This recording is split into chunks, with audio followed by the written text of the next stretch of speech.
What's good? It's your boy CJ Goodfella back with the Boxing Clinic, hitting y'all ass out with another video.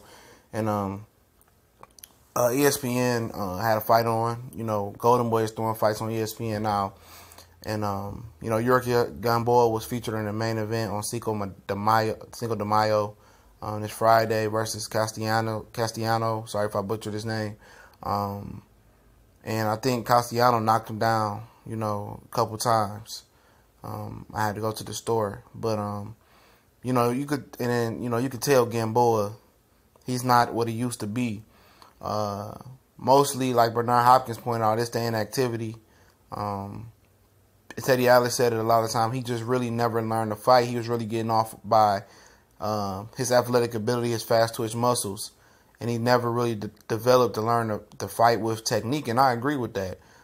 Usually guys who are unorthodox, tend, when their athletic ability tend to slip, the skill's not there anymore, and they seem to fall into the abyss of being an ordinary or below ordinary fighter, and it may be a mix of, in Gamboa's case, inactivity, age. He's 35 now. And moving up in weight, I think, pretty much killed him. He had to move in weight. Your body, your muscle, your bone density gets heavier. But, Castellano, guy with 11 losses, he was there just as a comeback fight. Gamboa didn't look good his last fight on HBO Latino. He didn't look good then. But this guy, he just had the right combination.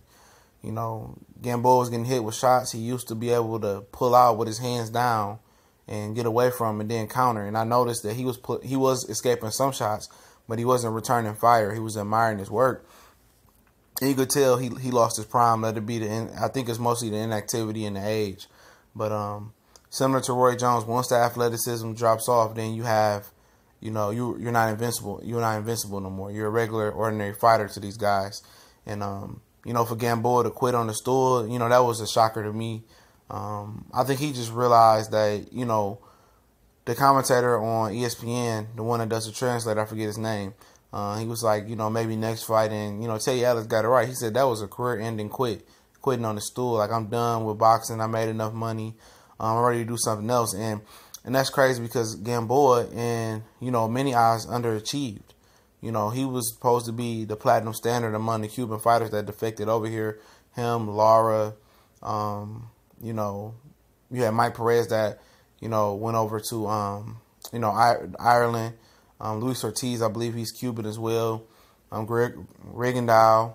And he would seem to be the platinum standard of that group and the top dog, especially by American public, because he had all the fast twitch muscles. And he just never seemed to have the heart of a fighter, in my opinion.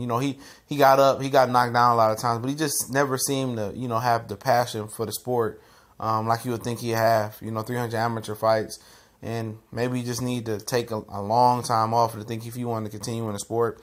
One of his trainers that trained with him last, well, good friends, said Gamboa just half-asses in the gym and doesn't take it serious. And you probably can tell he didn't take this fight serious as well. He must not have been into shape. He wasn't sharp.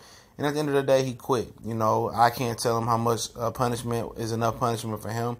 Obviously, he felt like he had zero chance to win, and the best way was to, quit. His corner didn't call it. He told his corner he quit, and he quit. And at the end of the day, his health over wealth.